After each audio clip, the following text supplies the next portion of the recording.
Hi everyone, this is Monica from the Hobby Groups, and today we're going to talk about using servings. A lot of recipes say servings, but it's not very accurate to use it that way. But if we're talking about something like cookies or biscuits, something that's an individual piece of a larger recipe, sometimes servings make sense. So we're going to talk about how to use servings and still keep our macros accurate. And we're going to use Scott's chocolate chip oat fiber cookies from the website, and I'll give you the URL a little bit later. So let's start making some cookies. Let's start with butter. It called for 4 tablespoons of butter. And so I used the stick of butter, and most of them have this little measuring thing on the side, and you can get 4 tablespoons, except it wasn't 4 tablespoons. Even though the package said it was actually slightly less. I know that 4 tablespoons of butter weighs 56 grams. I got 53 using their measuring, which means with my very first ingredient, my macros are already off if I'm not using my scale to weigh. So this is yet one more reason why I love to use the scale. Even if I use traditional measuring methods, I still like to double check the number using the scale. My recipes turn out great because I'm very accurate with the amount that goes into it.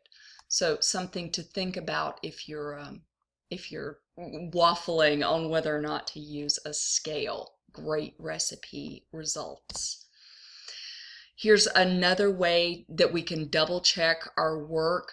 I happen to know how much the oat fiber is going to weigh, but I'm going to check it anyway. I've used it before, but I'm just going to double check. I'm going to use the traditional measuring on the left. I leveled it out. It's not packed, but it's not loose. It's just into the cup. It's leveled. It's nice and neat. And I get 50 grams, which is correct. So, yay! This is one more way to check to see where we are and how much we're using. You can tear the scale with the measuring cup on it, then fill it and check your numbers and just note how much that is on the recipe itself.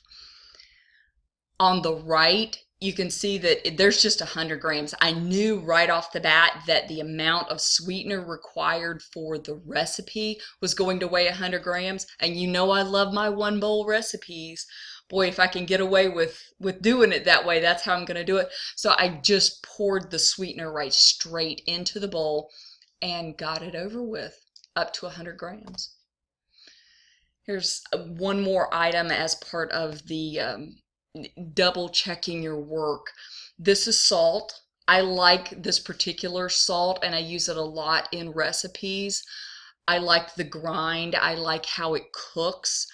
And I know that this particular measurement of salt is going to weigh 3 grams, so I double checked. But with salt and with a lot of other recipe items, the grind matters. If this were very finely ground, then the weight of this spoon would be different than if it were very coarsely ground.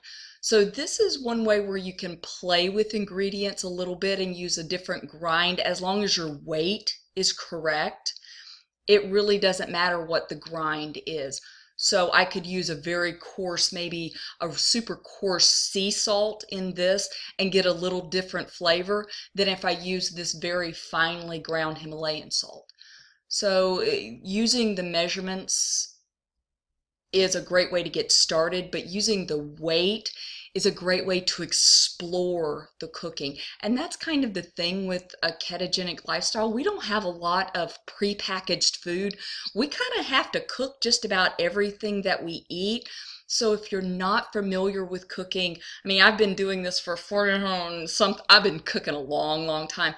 So I'm really comfortable in the kitchen, but for someone who's just starting out and maybe you don't have a lot of cooking experience, this can be really daunting.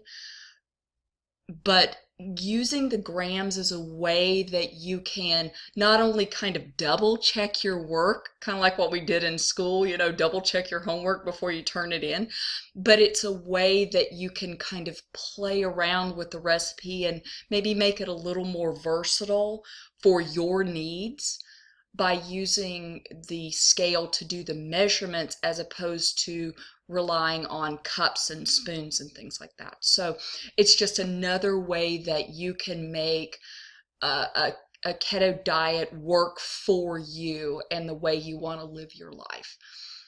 So salt, yummy. And yes, the sea salt and a Himalayan salt will make this recipe taste very different. It's a delicious change.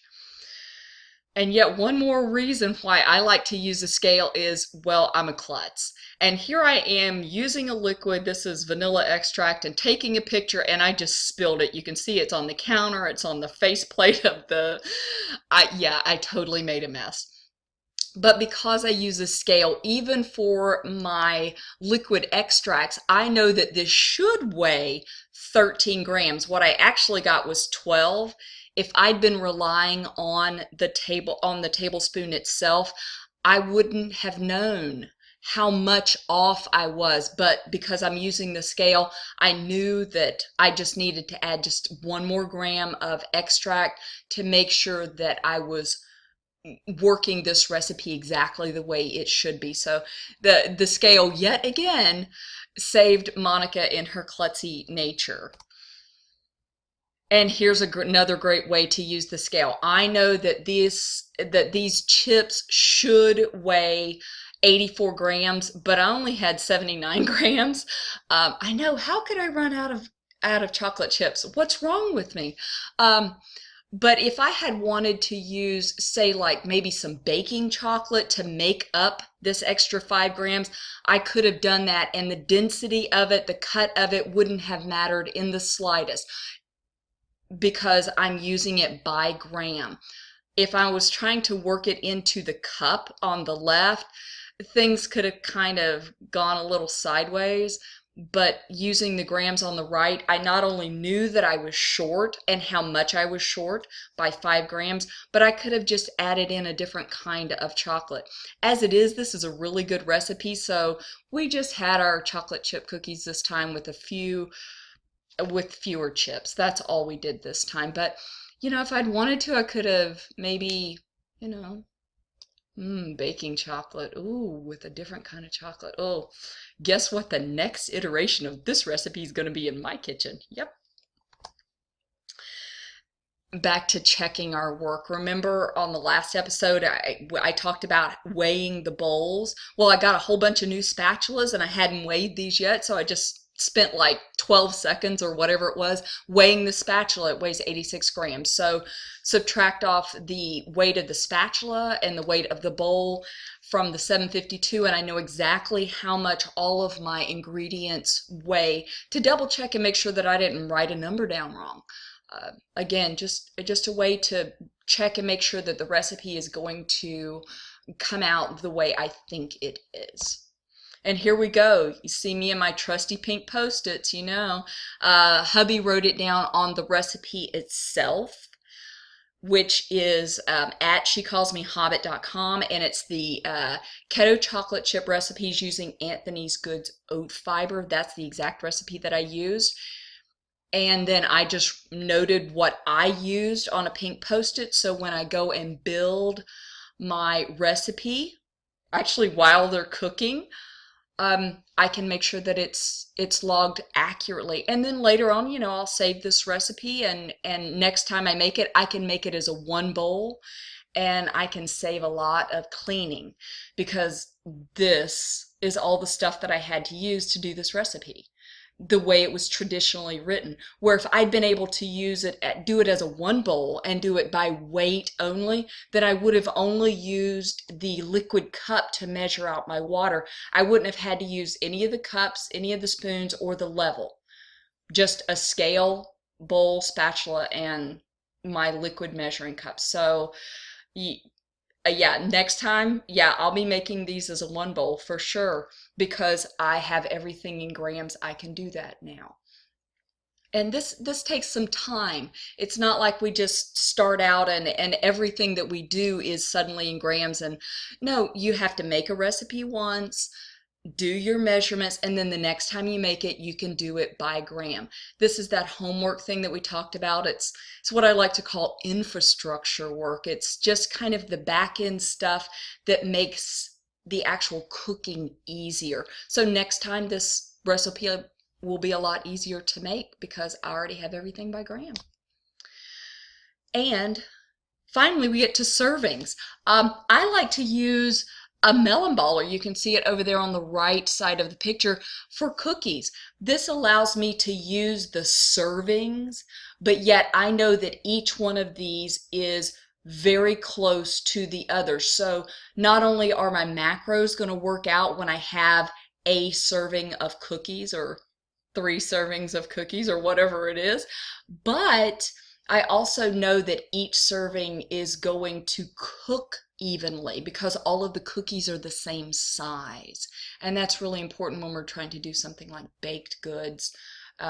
We want to make sure that everything cooks at the same rate. So using something like a melon baller to make all of the servings exactly the same size helps the cooking and it helps our macros. And you can see there they are. This recipe actually says it makes 12 servings. I got 21 out of it because I used a smaller melon baller. And it really doesn't matter what the recipe says. I know that my 21 servings are equal size. So no big deal. When I made up the recipe with the ingredients, I simply just made the servings 21 instead of 12, and that makes my calories and the rest of my macros accurate for the number of servings that I did. This is using a website called MyFitnessPal and their recipe builder. And now that this recipe is built, the next time I make it, I can just go in and change whatever I need to change. Some things wouldn't change, like the flour or the protein powder, but the baking chips may change because I might actually have a whole bag this time instead of running out in the middle. Can't believe I ran out of chocolate chips. What kind of crazy is that? And here they are. You can see that they're all the same size. They all cook together. They were really, really good. So this is one way that you can use servings and still make your macros accurate. Next time we'll play with a different recipe and we'll do some more how and why. Thanks for joining us. We'll see you out on the groups.